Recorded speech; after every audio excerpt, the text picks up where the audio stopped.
Good morning sa ating lahat. Kagabi ay tiningnan natin ang perspective ng ating pioneers kung ano yung kanilang point of view at yung kanilang basis kung bakit naniniwala sila na ang Diyos ay iisa, an individual being.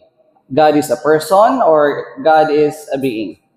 And for this morning, we're going to be balancing it. Hindi naman natin pwedeng sabihin na basta na lang error ang isang bagay without considering kung ano yung ebidensya na meron sila.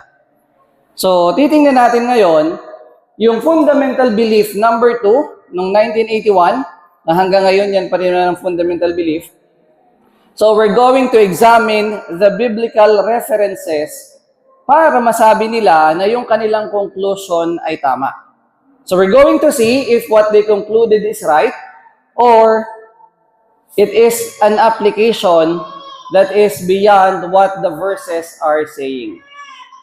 So I hope na maging bukas ang ating isipan sa pagtingin dito. Hindi po ito sa paninira, ito ay sa pag-aaral at pagdadissect natin kung ano ang sinasabi ng kasulatan. Kaya bago po tayo magsimulang muli ay hinihiling ko na tayo manalangin. Amang banal, dakilang Diyos na nasa kaitaasan ng langit, muli po sa umagang ito ay lumalapit kami sa inyong banal na harapan. Taglayang salamat sa pagkakataon na kami inyong tinipon sa lugar na ito upang mag-aral ng inyong salita. Tulungan nawa kami, Ama, na ang katotohanan ang siyang aming maunawaan at huwag hayaan na ang pangsarili naming karunungan ang siyang mangibabaw. Ang inyong pong kaluwalhatian ay makita sa amin sa pangalan po ni Jesus. Amen.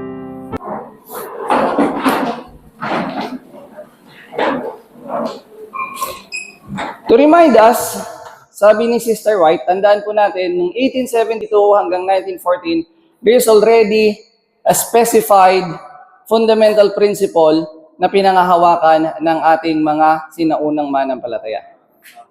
And she gave a counsel. At sabi niya, we are not to receive the words of those who come with a message that contradicts the special points of our faith. Hindi daw natin dapat tanggapin ng mga salita ng mga lumalapit sa atin na may mensahe na kumukontra sa mga punto ng ating pananampalataya. Ano daw ang ginagawa nitong mga taong ito?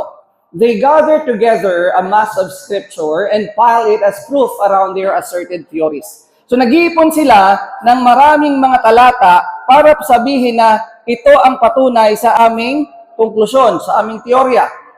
This has been done over and over again during the past 50 years. Ginawa na ito ng paulit-ulit sa nakalipas na 50 taon. And while the scriptures are God's word and are to be respected, the application of them, if such application moves one pillar of the foundation that God has sustained these 50 years, is a great mistake. Kapag isa man daw sa mga pundasyon ang galawin ng anumang aral at akalain mong ito ay tama, ito daw ay malaking kamalian. So anong panawagan sa atin ng apostol? Sabi ni Juan, Beloved, believe not every spirit, but try the spirits, whether they are of God, because many false prophets are gone out into the world. Hindi po pinagbabawal na aralin natin. Hindi po pinagbabawal na makinig tayo. Ang pinagbabawal po ay maniwala tayo agad. Ang sinasabi po dito, subukin ang bawat espiritu. So paano mo malalaman ng isang bagay kung tama o mali? Sabi ni Apostol Pablo, kailangang maging katulad tayo ng mga taga-Berea. Dahil ang sabi niya, these were more noble than those in Thessalonica, in that they received the word with all readiness of mind, and search the scriptures daily whether those things were so. So, sinong nagtuturo sa kanila? Si Apostol Pablo. Naniniwala ba sila agad? Hindi. Sinisikap nila na kung yung sinasabi ba ni Apostol Pablo ay masusuportahan ng nasusulat. So, napaka-importante po na bago natin paniwalaan ng isang bagay ay siguraduhin natin na meron itong basihan, at yung basihan na ito ay yun talaga ang sinasabi. Kasi baka maglagay ng napakaraming talata, ay hindi naman pala yun yung tinutukoy ng ating conclusion. So take note again, ito yung fundamental principle that there is one God, a personal spiritual being. Malinaw po, a personal spiritual being. In 1981, it was changed into something like this. The fundamental beliefs, 1981, yung number one belief, there is one God, Father, Son, and Holy Spirit, a unity of three co-eternal persons. So, meron ba silang basis para sabihin na yung one God is the Father, Son, and Holy Ghost, na yung one God is a unity of three co-eternal persons? So, meron po silang inilagay. So, sino po sa atin ang merong fundamental beliefs?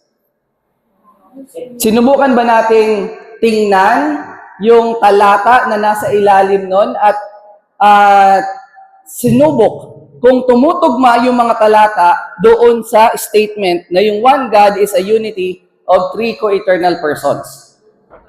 So, titingnan natin. Kung meron po kayo ng application sa cellphone or sa laptop, ito po yung nakalagay nila. Ilan yan? 1, 2, 3, 4, 5, 6, 7. Merong 7 talata na ginagamit nila na ebidensya para sabihin na itong conclusion na ito, na yung one God is a unity of three co-eternal persons, ay base sa mga talatang ito. Yan po yung titingnan natin. Pero sa ibang website po, ay meron ding nakalagay.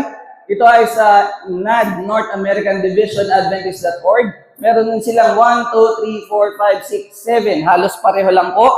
And then, dun po sa Adventist.org, meron naman silang 1, 2, 3, 4, 5, 6, 7, 8, 9. So, kinumbine ko po yan lahat na yan, ay umabot po yan sa 11 verses.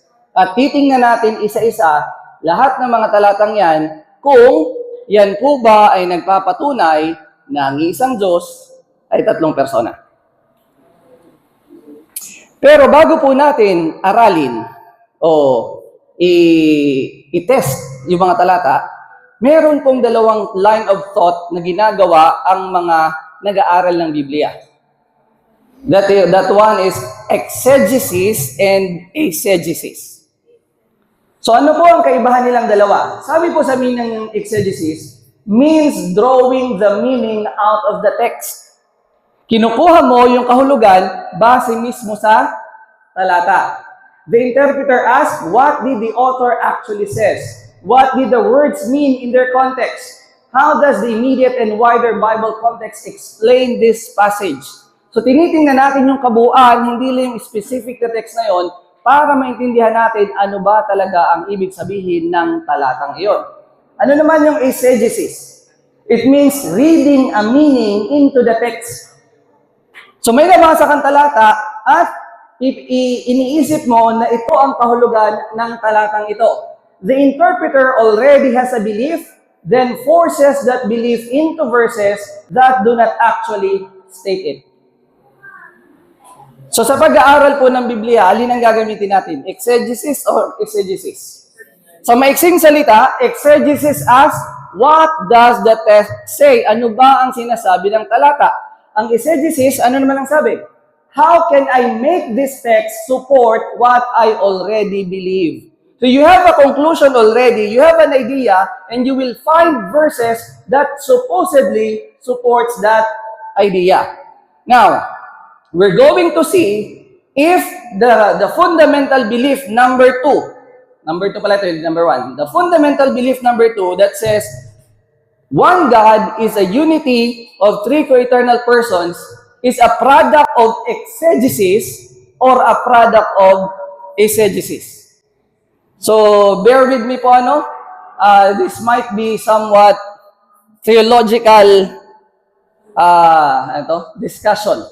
But we need to be aware na ito yung paraan paano natin mauunawaan. Hindi naman po natin kailangan maging theologian o mag-aral pa ng masteral, pero at least yung prinsipyo ay alam natin. Para wag tayong maligaw at wag tayong basta na lamang maniniwala dahil sinabi sa atin ito ng ating tagapagturo. Ang payo po sa atin ni si Kristo, search the scriptures, for in them you think you have eternal life. Study to show thyself approved unto God, a workman that needed not to be ashamed, rightly dividing the word of truth. So this is what we're going to do today. We're going to divide the word of truth, if that is really true. Now, let's proceed to the first verse, Genesis 1:26. So people say that this verse supports the Trinity doctrine, that the one God is three persons, because God said, let us make man in our image after our likeness. So since the word us was used, that would mean God is more than one. Or God is not just one person, but a unity of three co-eternal persons. But just by reading it, can we conclude it really? Sinabi lang dyan, at sinabi ng Diyos, lalangin natin ang tao ayon sa ating larawan, ayon sa ating wangis. Now, if really the three persons are co-equal, co-eternal in all aspects, sa paanong paraan nagpakita ang Holy Ghost? Sa Luke 3:22, and the Holy Ghost descended in bodily shape like a dove. Can you see a wing in your back? Meron ba kayong tuka? So if God, the Holy Ghost, is part of those let us make man, bakit ito ang itsura niya? And then, sa second time na nagpakita, and there appeared unto them cloven tongues like as of fire, and it sat upon each of them. So, when the Holy Ghost make a visible appearance, yung itsura niya is not like the Father and the Son. So, how do we conclude that the Holy Ghost must be a co-eternal, co-equal being, when in reality, iba yung kanyang anyo? Now, let us clarify. When God said to His Son, let us make man, ilan ang nagsasalita? Ang sabi, God. And God said, let us make man. Ilan ang nagsalita? May kausap? Ilan? Hindi natin alam. Doon sa verse itself, if we're going to read it, we cannot know how many beings are talking. Pero alam natin na merong magkausap. Alam din natin na isa lang ang nagsasalita sa kausap niya. So dito, hindi mo mapapatunayan ilan ang kausap niya. Pero may first and second person na Dito ang punto dito, merong magkausap. Pero ang nagsasalita ay iisa. And yung nagsasalita na yon, ang sabi doon, siya ay si God. So, Sister White clarified this in early writings.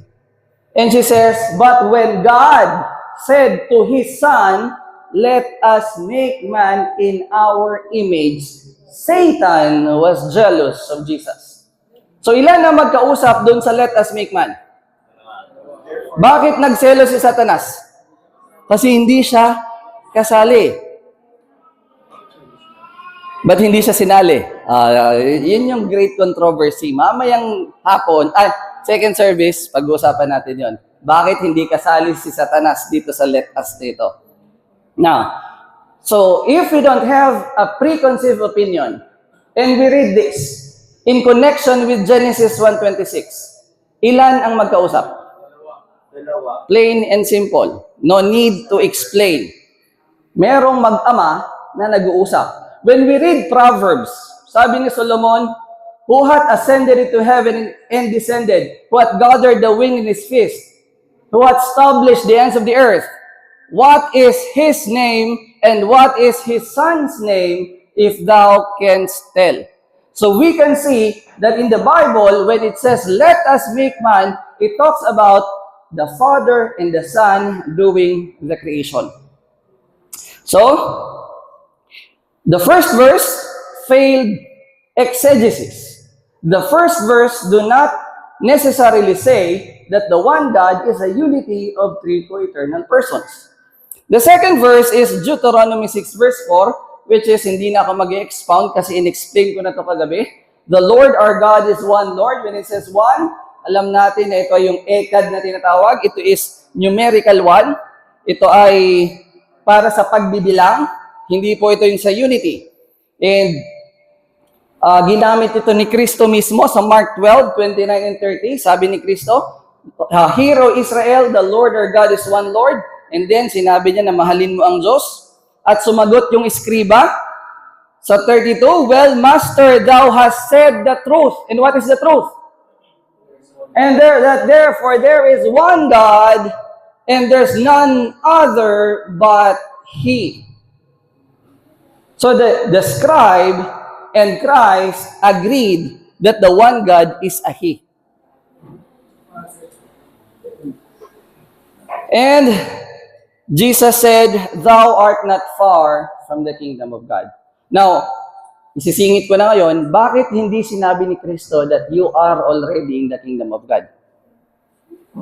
Tama ba na maniwala na isa ang Diyos? Tama. Pero bakit hindi sinabi ni Kristo na kapag naniwala ka na isa ang Diyos, ay nasa kaharian ka ng langit? So yun yung titingnan natin mamayang second service. Bakit hindi sapat na naniniwala ka sa isang Diyos para makapunta ka sa kaharian ng Diyos? Meron ka pang kailangang kilalanin. Now, in-explain ko na kagabi itong word na ekad. And then, itong sa Malakay, "Have we not all one Father, hath not one God created us?" It will be absurd to think that the one Father is a united Father, and so that the one God will be a united God. So it clearly says that the one Father is the one God. And we also identified it last night that the Father is the one God.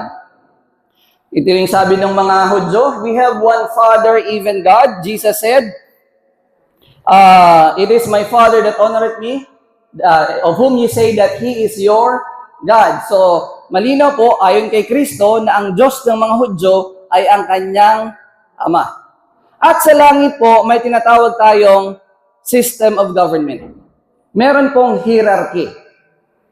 Sa Trinitarian mindset, ano po ang government ng God? They are co-eternal, co-equal. But when we read the spirit of prophecy, we can see that the government of heaven has a hierarchy. And tingnan natin yung statement ni Ellen White. Sa Last Day Events 2:41, God is a moral governor as well as a father. So God is the Father. And there's another description. He is the lawgiver. So God is the Father who is the lawgiver. And according to Ellen White 2, sa 2SP 9.1, the Son of God was next in authority to the great lawgiver. So the highest authority in heaven is the great lawgiver. And next to the great lawgiver is the Son of God. And who should be next? In a sense, if we believe that there are three persons, co-eternal, co-equal, it should be the Holy Spirit, right? But prior to the fall, who is the third highest? Satan, the chief of the fallen angels, once had an exalted position in heaven. He was next in honor to Christ. So, ano yung pattern ng hierarchy ng langit ng government? Father, Son, Lucifer before the fall. Nung nagkasala si Lucifer, sino pumalit?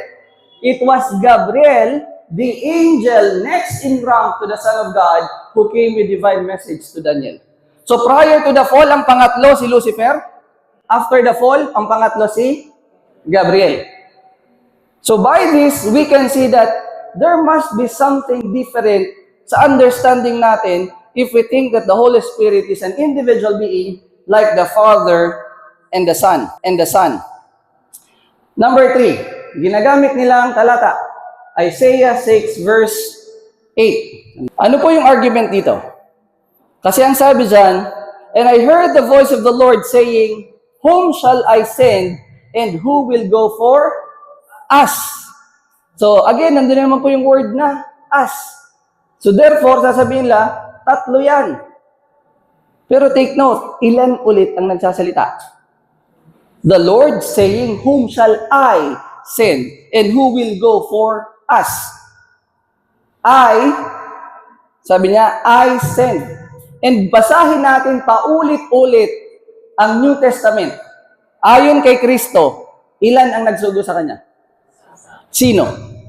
ang Ama. So malinaw dito na ang Ama ang nagsusugo, pero dito sa part na to, si Isaiah ang nakikipag-usap sa Diyos. Pero anong nililinaw natin? Isa yung nagsasalita. Tama po meron siyang kasama, pero yung nagsasalita, iisa lang. So the most popular verse is what? Matthew 28:19. And all the Trinitarians na nakausap ko, they always point to this verse to say, see, nandyan ang Trinity. Merong Father, Son, and Holy Ghost. So it is a clear statement that the one God is a unity of three co-eternal persons. Now let's go back doon sa binasa natin kanina bago tayo nagsimula. Exegesis and exegesis. To say that the Father, the Son, and the Holy Ghost is a unity of three co-eternal persons, is the one God. Is it exegesis or exegesis? Bakit natin hindi masasabing exegesis? Simply put, sinabi ba dyan na yan yung one God? Did Matthew 28:19 says, these three are one God? No, sinabi lang dyan, baptizing them in the name of the Father, the Son, and the Holy Ghost. The verse never say, this is the one God. Sadly, most of the people today, when they read that there's a Father, there's a Son, and there's a Holy Spirit, they will say, oh look, that's the Trinity. No, let's go back to the definition of the Trinity. The Trinity is a unity of three co-eternal persons. And this doesn't even say that the verse doesn't even include, walang sinasabi sa talata na ito ang iisang Diyos. Alam niyo po yung nakakalungkot? Yung talatang hindi sinasabi na ito ang iisang Diyos, pilit na hinahawakan. Pero yung napakaraming talata na sinasabi ang iisang Diyos ay ang Ama, na overpower ng isang talata na hindi naman sinasabi na yun yung iisang Diyos. So clearly, Matthew 28:19 is not a proof that the one God is a unity of three co-eternal persons simply by saying it is not there. Although some of the non-Trinitarians today will say, this is edited. Nilagay ng Catholic Church. That's another issue, but we fully believe in the authenticity of Matthew 28:19. Hindi po kami kasama dun sa mga nagre-reject niyan. We believe that is part of the Bible, but it does not teach that the one God is a unity of three co-eternal persons. So number 5. Sabi sa 2 Corinthians 1:21 and 22. Now he which establisheth us with you in Christ hath anointed us is God, who hath also sealed us and given the earnest of the Spirit in our hearts. So alin po ang nabanggit? Christ, God, Spirit. So look, again, brothers and sisters, this must be a proof that the one God is a unity of three co-eternal persons. But if their theory is true, the word God here is with Christ and the Spirit. So if God is a unity of three co-eternal persons, then Christ will be the fourth and the Spirit will be the fifth. So malinaw dito, yung God dito is not a unity of three co-eternal persons, but rather it refers to the Father. So Christ, the Father, who is God, and Spirit. And again, wala pong sinabi na yan ay unity of three co-eternal persons. So, it names God, Christ, and the Spirit, but naming three realities in one sentence does not establish a Trinity. The grammar identifies one being as God. Sabi dyan, he which establisheth us with you in Christ and anointed us is God. So, God is one person. He is also one being. And God is the one who establishes, anoints, seals, and gives the Spirit. The passage does not call Christ God here, nor does it call the Spirit God. It distinguishes them. Iba si Kristo doon sa God. Iba yung Spirit doon sa God. Because God is the giver, we are established in Christ, and God gives the earnest of the Spirit in our hearts. This agrees with the repeated biblical pattern. God gives His Spirit through His Son. In Galatians 4:6, it says, God hath sent forth the Spirit of His Son into your hearts, the God of our Lord Jesus Christ, the Father of glory, in Ephesians 1:17.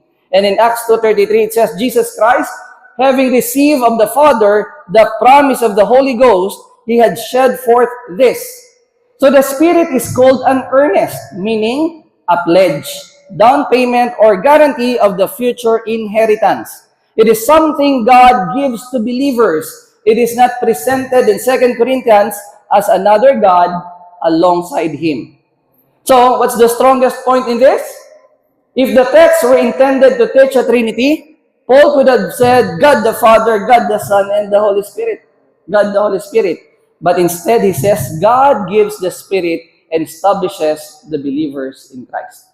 So God there is not a unity of three co-eternal persons. So again, it fails to prove the conclusion.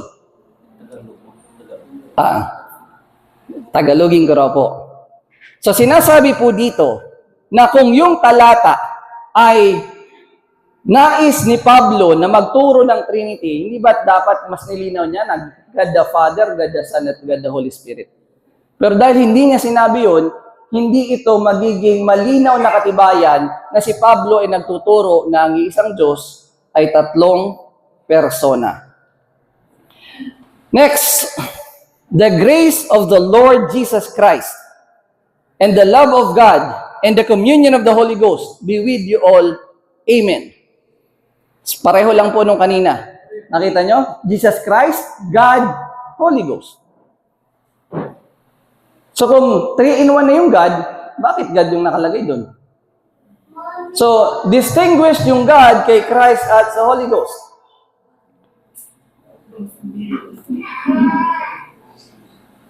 Sa 2 Corinthians, itong talatang ito ay nagsasalita tungkol sa blessing. Binanggit dito ang Panginoong Hesus, ang Diyos at ang banal na Espiritu na magkakasama, pero hindi dito binanggit na silang tatlo ang iisang Diyos.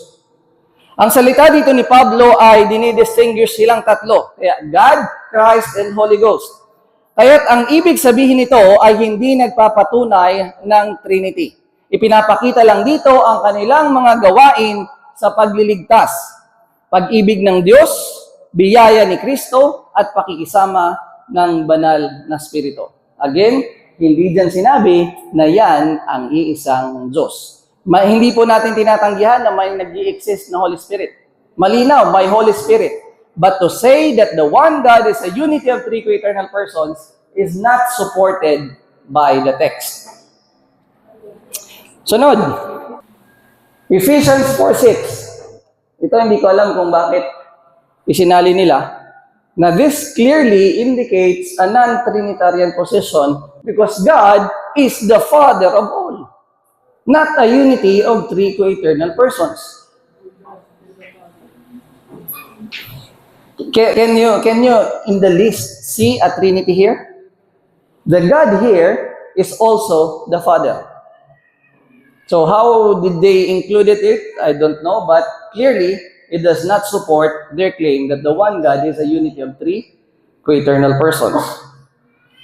Now, let's consider this. So the one God and Father of all, who is above all and through all and in you all.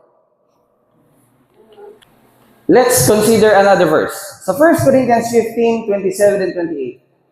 Sabi dyan, sabi di ba, God the Father is above all. But it says here, for He hath put all things under His feet. So isa-isahin natin. Sino tong He? Sino? Sino tong He? But when He said, sino to? All things are put under Him. It is manifest that He, sino tong He? Sino ang accepted? Which did put all things under Him. Ulitin natin na, for He hath put all things under His feet, But when he said all things are put under him, it is manifest that he is accepted, which did put all things under him. Ang lahat ng bagay ay inilagay ng Ama sa ilalim ng Anak at anong nangyari? Siya na naglagay ng lahat ng bagay sa ilalim ng Anak ay hindi kasali dun sa ilalim ng Anak. He is accepted. Why? Ba't hindi siya kasali dun sa ilalim ng Anak? Sapagkat, and when all things shall be subdued unto him, then shall the Son also himself be subject to him that put all things under him, that God may be all in all. So who is this him that put all things under Christ? It is God, and according to Ephesians, this God is the Father. Magsay na yun tayo. One God and Father of all, who is above all. So clearly, it is the Father who is above all, not Jesus Christ. The next verse is 1 Peter 1:2. So they gathered the mass of Scripture that mentions Father, Son, and Spirit. Pero pag binasa mo, elect according to the foreknowledge of God the Father through the sanctification of the Spirit unto obedience and sprinkling of the blood of Jesus Christ, grace unto you and peace be multiplied. Now, napansin niyo po ba sa bawat introduction ng aklat ni Pablo, ni Juan at ni Pedro, kanino galing yung grace and peace? Grace and peace be unto you from God our Father and from the Lord Jesus Christ. This is the only, I think, probably, verse, pero hindi ito yung greetings. Nandito na ito sa, nasa, parang sa conclusion, nasa may lower part. Ay, ito pala, greetings din niya. Tama, sa greetings niya, dito lang natin makikita na nakasali yung Spirit, but the rest of the common greetings is Father and Christ. But still, babalikan natin. Dahil ba nabanggit yung God the Father, Jesus Christ, and Spirit, ay nag-i-indicate that these three are one God? That these three is a unity of three co-eternal persons? So to think it that way is to apply a conclusion on a verse na hindi naman sinasabi ng talata and that falls into the category of exegesis. 1 Peter 1:3, sabi dyan, Blessed be the God and Father of our Lord Jesus Christ, which according to His abundant mercy hath begotten us again unto a lively hope by the resurrection of Jesus Christ from the dead.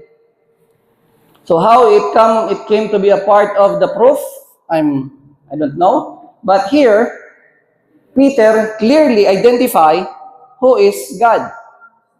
He is the Father of our Lord Jesus Christ. Plain and simple. Peter did not say, hindi sinabi ni Pedro na, Blessed be the God who is the Father, Son, and Holy Spirit. Sinabi niya, Blessed be the God and Father of our Lord Jesus Christ.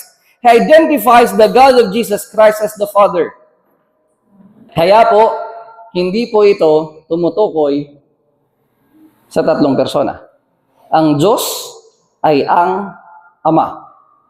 Sa 1 Timothy 1:17, ay paano ito may i-connect? Hindi pa rin maisip. Kasi ang sabi dyan, Now unto the King, eternal, immortal, invisible, the only wise God, be honor and glory forever and ever. Amen. Bahagi ba dyan si Christ? Can Christ be that?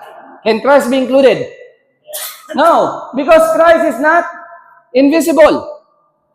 Pero alam natin, sa pinag-aralan natin kagabi, the Father is invisible to mortal sight. So ang tinutukoy dito ay hindi three co-eternal beings, kung hindi, siya ay ang Ama ni Kristo, the only wise God. The next part, ano pa yung patunay natin na hindi yan three co-eternal beings? Let's connect it with Romans 16:27. Ang sabi dyan, to God, only wise, be glory through Jesus Christ forever. So merong distinction yung God na only wise kay Jesus Christ. Hindi si Kristo bahagi nitong God only wise. Iba yung personality nito sa personality ni Jesus Christ. At panghuli ay itong talatang ginagamit nila. Saying with a loud voice. Bilang mga Seventh-day Adventist, ano nga po yung summary ng message natin sa buong sanlibutan? The three angels' message. And to present the three angels' message, you cannot present the second and the third without presenting the first. Hindi mo pwedeng ipangaral ang Babylon Fallen, hindi mo pwedeng ipag-warning yung yung pagtanggap ng Mark of the Beast at yung justification by faith without identifying first who is this God that we should fear. Fear God and give glory to them. Them ba ang sabi? Hindi, ang sabi Him. For the hour of His judgment is come, and worship Him that made heaven and earth and the sea and the fountains of waters. So according sa Bible and Spirit of Prophecy, sino itong Diyos na judge sa judgment na ito? Anong judgment ang tinutukoy dito?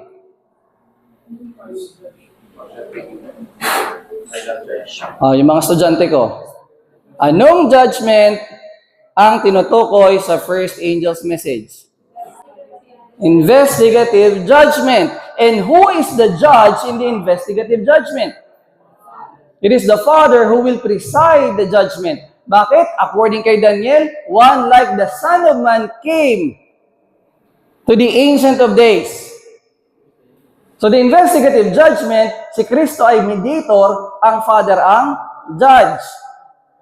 And may malinaw, worship Him that made heaven and earth and the sea. So who is He that made heaven and earth and the sea and the fountains of waters?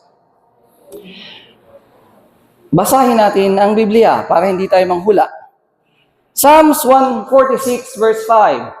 Happy is he that hath the God of Jacob for his help, whose hope is in the Lord his God. Psalms 146:6. Which made heaven and earth and the sea, and all that therein is, which keepeth truth forever. So the God of Jacob is the God that made heaven and earth and the sea. And according to the apostles, sino yung Diyos ni Abraham, ni Isaac at ni Jacob? Acts 3:13, the God of Abraham, of Isaac, and of Jacob. Is this the same God? Dun sa Psalms? Of course. The God of our fathers hath glorified His Son Jesus, whom He delivered up and denied Him in the presence of Pilate when He was determined to let Him go. So the God of Abraham, Isaac, and Jacob, the God of Jacob, who made heaven and earth, hath glorified His Son. And according to Jesus Himself, who is the Lord of heaven and earth? God that made the world and all things therein, saying, He is Lord of heaven and earth, dwelleth not in temples made with hand. According sa Acts 17:24. Titingnan natin, who is this Lord of heaven and earth? Ito yung sabi ni Jesus. Luke 10:21. In that hour, Jesus rejoiced in spirit and said, I thank thee, O Father, Lord of heaven and earth, that thou hast hid the things from the wise and prudent and hast revealed them unto babes. Even so, Father, for so it seemed good in thy sight. So when we preach the first angel's message and we say, fear God and give glory to Him, for the hour of His judgment is come, do we say it is the Father, the Son, and the Holy Spirit, or is it the Father? So clearly, from the Bible evidence themselves, it is clearly the Father who is presiding in the investigative judgment. He is the Lord of heaven and earth. He is the God of Jacob. He is the God whom is the Father of our Lord Jesus Christ. So the verses that they put to prove that the one God is a unity of three co-eternal persons. So yung mga talata na ginagamit nila para patunayan na ang isang Diyos ay binubuo ng tatlong persona, ni isa sa mga ito ay walang nagsasabi na ang iisang Diyos ay tatlong persona. So anong in-apply nila? Exegesis o eisegesis? Pwede ba nating panghawakang matibay na katotohanan ang isang doktrina na nakabase sa konklusyon at hindi sa kung anong sinasabi ng talata? Now, so what should be our conclusion? The conclusion is, the Trinity doctrine is not supported by biblical evidence. Yung sasabihin, syempre bias kayo na, Trinitarian kayo eh. Pero tingnan natin, ano ang statement mismo ng mga Adventist theologians. So we will cite their own statements kung ano ang claim nila sa proof ng Trinity doctrine. Now, Fernando Canale, isa sa mga gumawa ng Handbook of Seventh-day Adventist Theology. I know sa mga theologians, he is one of the popular theologian kasi galing siya sa Biblical Research Institute. Sinabi niya that the concept of the Trinity, namely the idea that the three are one, is not explicitly stated but only assumed. Okay.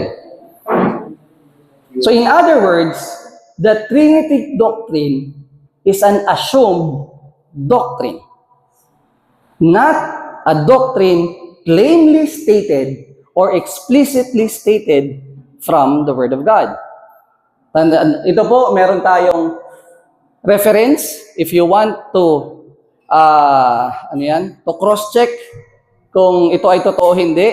Nandyan po siya para patunayan nyo na hindi kami nag-iimbento ng aming ebidensya.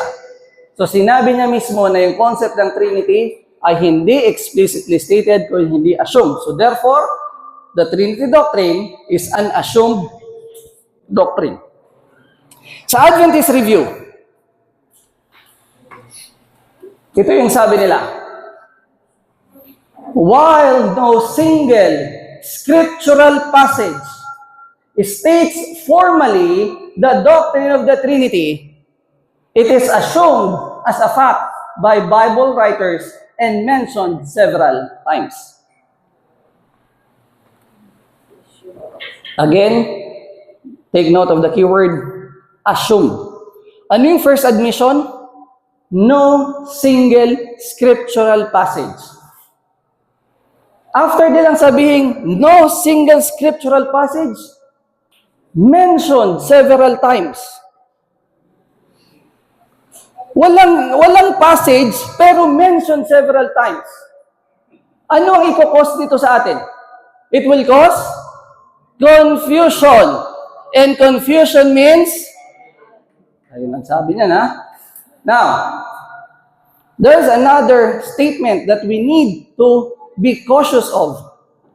Because theologians are playing with words, at kapag hindi tayo prepared kung paano siya intindihin, pwede tayong malito dahil hindi nga natin maintindihan, sa dami ng sinabi nila, sige na lang, tama na yan.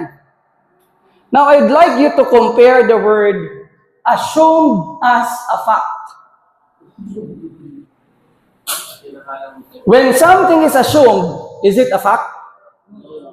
When something is a fact, do you need to assume? So these two are directly contradictory. Okay, Tagalogin natin. Assume, inakala. Fact, katotohanan. Inakalang katotohanan. Kung ang isang bagay ay inaakala, katotohanan o hindi? Kung ang isang bagay ay katotohanan, kailangan pa bang akalain? So kung ang isang bagay ay totoo na, you don't need to assume. If something is assumed, it is not yet a fact. But if you assume it as a fact, you are making a contradiction of yourself. Iniisip mo na totoo, pero anong malinaw? Walang nakasulat. Ang Trinity doctrine ay doktrinang iniisip na totoo, bagaman walang nakasulat, pero binanggit ng ilang ulit. Can you see the contradiction? And how it's going to make your mind wonder, ano bang ibig sabihin nito? And at the end, dahil hindi nga yun nababasa, paano nag-i-exist ang Trinity? Anong sabi? Only by faith can we accept the existence of the Trinity. Bakit may Trinity? Because we believe there is a Trinity. Not because the Bible said so, but because we believe there is a Trinity. So that is how Trinity exists. Namin ko ha? Sabi nila, dahil walang nakasulat, tanging sa pamagitan ng pananampalataya natin matatanggap na nag-i-exist ang Trinity. Kaya may Trinity kasi pinaniniwalaan natin. Hindi dahil sa nakasulat siya sa Biblia, kung hindi dahil pinaniniwalaan natin. So, sineparate ko po yung statement. Assumed as a fact, only by faith can we accept the existence of the Trinity. So, is it safe to believe something that is not plainly stated in the Word of God? If it's not plainly stated in the Word of God, it is nothing less than human opinion. And sabi ng Bible, cursed be the man that trusted in man and maketh flesh his arms. Now, according sa tatlong top theologians ng Adventism, na author ng book na Trinity, yung kulay blue, ano daw ang pinakamalakas na ebidensya para sa doktrina ng Trinity? Ito po, si Whedon, si Moon at si Reeve, author ng book na Trinity. Sabi nila, probably, the strongest clues to such a divine triunity occurred in the famous Gospel Commission that Jesus gave the church in its baptismal formula. Go therefore and make disciples of all nations, baptizing them in the name of the Father and of the Son and of the Holy Spirit.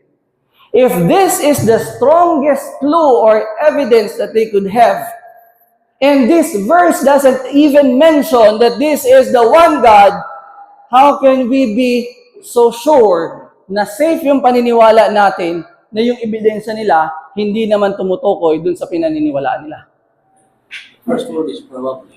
Probably. Kasi nga, wala nang iba. Kasi, hindi rin sure kasi probably. And meron pang isang author na nakakagulat ang statement. At tingnan yung statement ng isang author. And take note pala, bakit po dun sa mga inanalyze nating text, wala yung 1 John 5:7. Kasi po, sabi na mismo ni Dennis 14, the New Testament does not have any explicit statement on the Trinity. Ano? Walang malinaw na talata patungkol sa Trinity. Maliban sa 1 John 5:7. Ano bang sabi sa 1 John 5:7? For there are three that bear record, the Father, the Word, and the Holy Ghost. And these three are one. And people say, look, this is the proof. These three are one God. Ha? Anong sabi? These three are one. One in what? One in their testimony. Not one God. When you put the word God in there, you're adding to the Word of God. But even Adventist pastors admit that hindi siya na siya ay medieval addition to the text.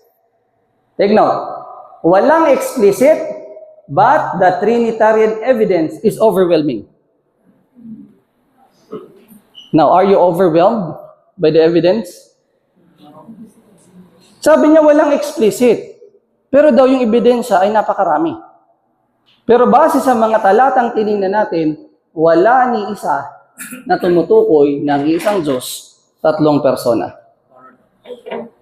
Sabi sa Adventist News, the Trinity in Filial Love.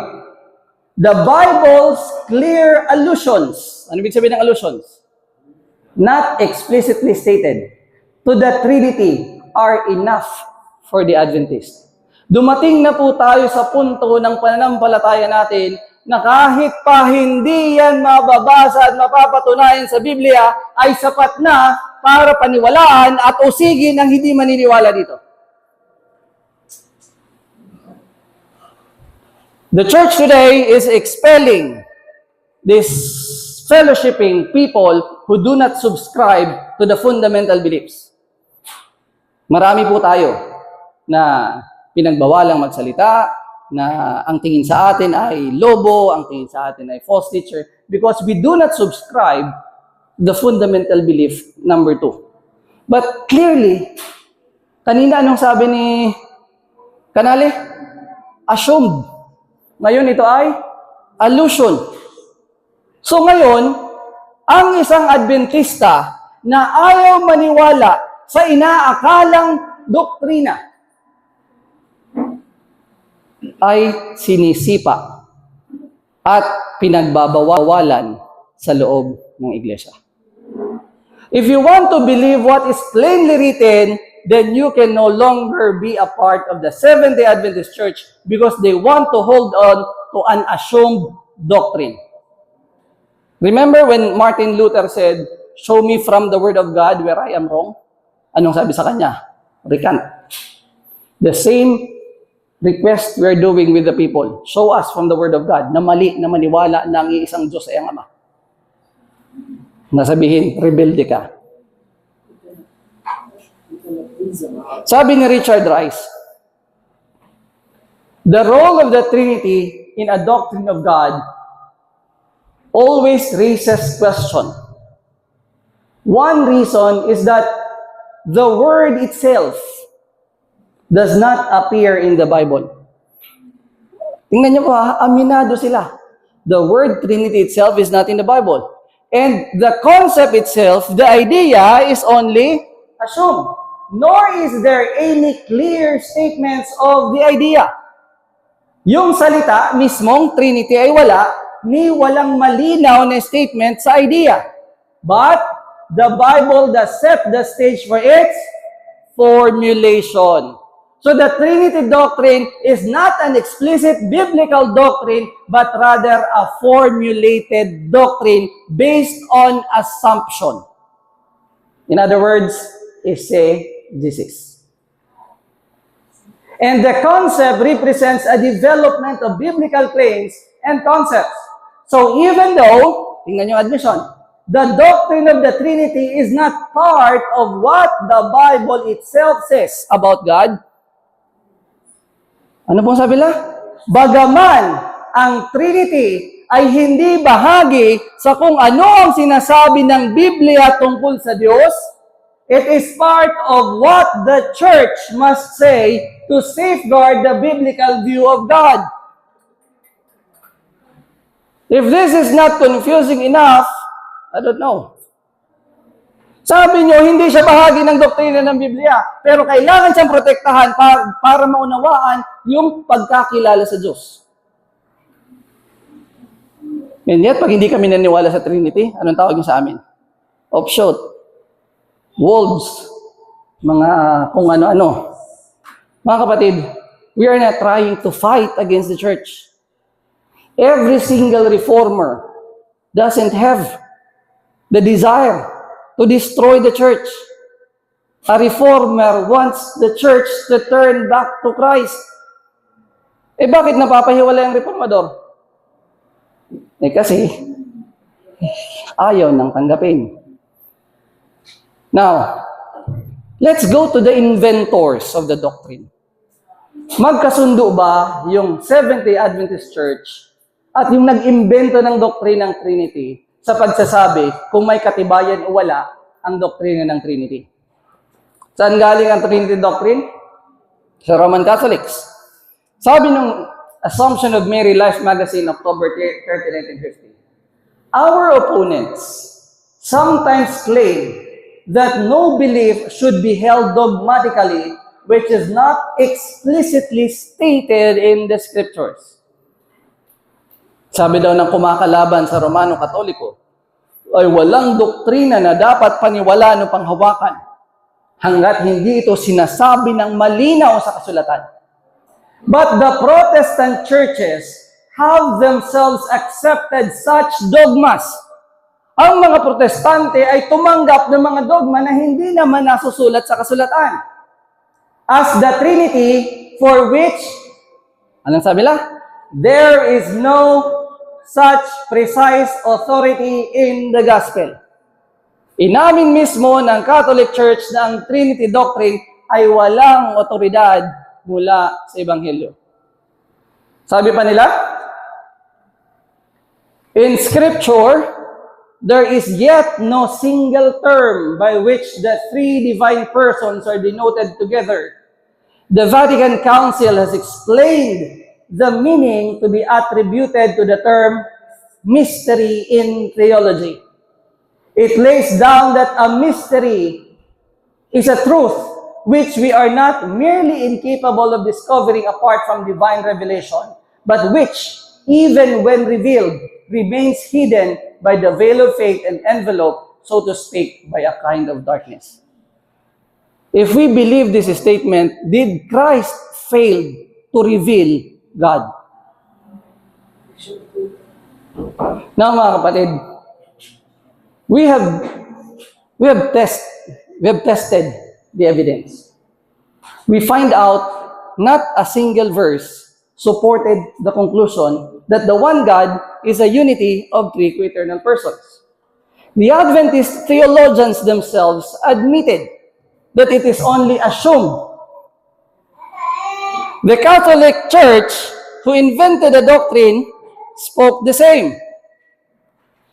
So shall we hold on to a belief that is not biblical? Anong sabi ni Ellen White?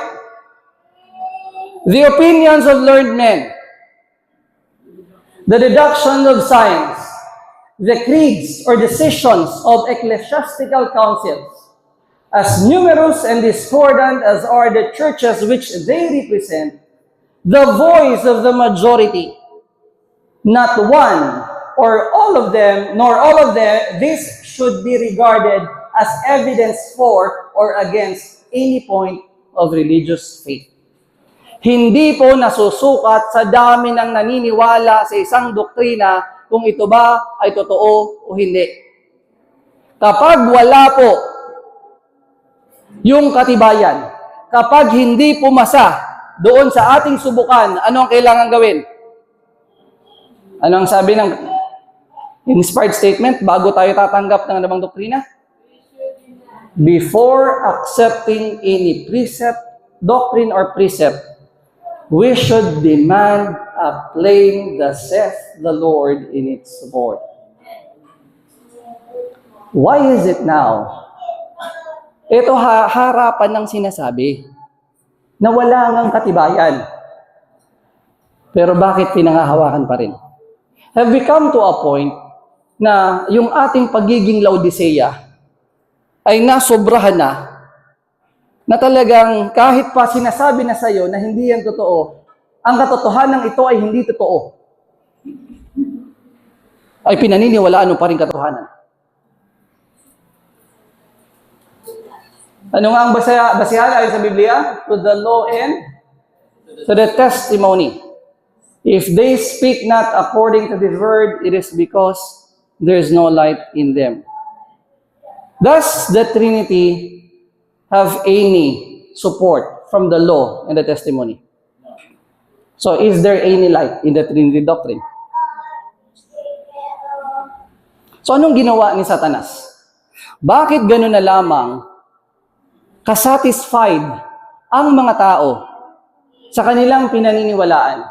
Kapag tinanong yung pastor at sumagot si pastor, all is well. We have been watching how Randy Skip answer the question about the Trinity. He doesn't cite anything, he just explained, and people say, Amen. Anong ginagawa ni Satanas? Satan is constantly endeavoring to attract attention to man in the place of God. Sinisikap ni Satanas na dalhin ang atensyon sa mga tao sa halip na sa Diyos. He leads people to look to bishops, to pastors, to professors of theology as their guides. So kung anong sabihin ni pastor, yun na ang tama. Sa mga modern ngayon, kung anong sabihin ni ChatGPT, yun ang tama. So take note ha, warning. Huwag maniwala sa sinasabi ng AI. You have to test it by yourself. The same way na kung paano natin tinitest ang mga statement ng mga theologians, ganun din ang anything na nag-i-explain tungkol sa salita ng Diyos. As their guides, instead of searching the scriptures to learn their duty for themselves. Gaano na karaming tao ngayon ang satisfied na lang na tuwing Sabado pupunta sa simbahan at makikinig at uwi. It as if their duty to God is done kapag nakarating na sila sa church. Hindi na nila pinagsisikapan na alamin kung yung tinuturo ba sa kanila ay totoo pa o hindi. Anong mangyayari kapag ang tiwala ng mga tao ay napunta na sa mga tagapagturo? Then by controlling the minds of these leaders, he can influence the multitudes according to his will. At sa anong klaseng system of organization pinakamadali itong gawin? Kapag merong hierarchy. Kontrolin niya na sa tuktok, dadating ito sa ilalim. So ano ngayon ang gagawin natin bago tayo maniwala? Sabi sa Acts of the Apostles 68, God's word must be recognized as above all human legislation. As thus saith the Lord is not to be set aside, for as thus saith the church, or thus saith the state. The crown of Christ is to be lifted up above the diadems of earthly potentates. The same principle, before accepting any precept or doctrine, we should demand a plain, thus saith the Lord. Ay, ba't iba yung sabi ng church? So, anong paniniwala natin? Thus saith the Lord or thus saith the church? So, kagaya ng binasa natin, the present age is one of idolatry, as verily as was in the days of Elijah. No outward shrines may be visible. There may be no image for the eye to rest upon. Yet thousands are following after the gods of this world, after riches, fame, pleasure, and the pleasing fable that permit man to follow the inclination of the unregenerate heart. Multitudes have a wrong conception of God and his attributes, and are as truly serving a false god as were the worshippers of Baal. Many, even of those who claim to be Christians, have allied themselves with influences that are unalterably opposed to God and his truth. Thus, they are led to turn away from the divine and exalt the human. Now, sabi ng Trinity, one God is a unity of three co-eternal persons. Ano ang sabi ng Bible? But to us, there is but one God, the Father. For there is one God and one mediator between God and man, the man Christ Jesus. One God and Father of all, who is above all and through all and in all. Have we not all one Father? Hath not one God created us? And Jesus answered, the first of all the commandments is, the Lord our God is one Lord. Seeing it is one God which shall justify the circumcision by faith and uncircumcision through faith. Now, a mediator is not a mediator of one, but God is one. Thou believest that there is one God, thou doest well. The devils also believe and tremble. And this is life eternal, that they might know thee, the only true God, in Jesus Christ, whom thou hast sent. Napansin niyo po, you start gathering all the verses that talks about the one God. And extract from there what is being said. Kapag ginamitan natin ng exegesis ang mga talatang ito, iisa ang magiging conclusion. The one God is the Father of Jesus Christ. Now, one of the arguments is 1 John 5:20. Anong argument dito? Na yung only true God I see, Jesus Christ. Kasi ang sabi dyan, and we know that the Son of God is come, and hath given us an understanding, that we may know Him that is true, and we are in Him that is true, even in His Son, Jesus Christ. So dahil si Jesus Christ, yung karugtong nito, this is the true God and eternal life. So sabi nila, si Jesus Christ, yung true God and eternal life. Let's compare it. We may know Him, that is true. But to us, there's but one God, the Father, of whom are all things, and we in Him. We are in Him. Kanino? Sa Father. So this is not proving that Jesus is the true God, but rather, He is the Son of the only true God. And as missionaries, anong mensahe ang dapat nating ipangalat sa buong sanlibutan? Shall we proclaim that in one God, there are three co-eternal persons? Or ano ang sabi ng inspired statement? Let the missionaries of the cross proclaim that there is one God and one mediator between God and man, who is Jesus Christ, the Son of the infinite God. Anong kailangan gawin dito? This needs to be proclaimed throughout every church in our land. Christians need to know this and not put man where God should be, that they may no longer be worshippers of idols, but of the living God. Why? Because idolatry exists in our churches. And we are bidden again to say, in Isaiah, cry aloud, spare not, lift up thy voice like a trumpet, and show my people their transgression, and the house of Jacob their sin. So what is the sin of God's people today? Idolatry. What is the characteristic of the 144,000? They will come in the spirit and power of Elijah. And what is the message of Elijah? To bring back the hearts of the fathers to the children. Balikan natin ang sinaunang pananampalataya to the faith which was once delivered to the saints. Mga kapatid, hindi natin kaaway ang Seventh-day Adventist denomination. Ginagawa natin ang pagbabahagi ng mensaheng ito dahil mahal natin sila. Ano ang sabi? Open rebuke is better than secret love.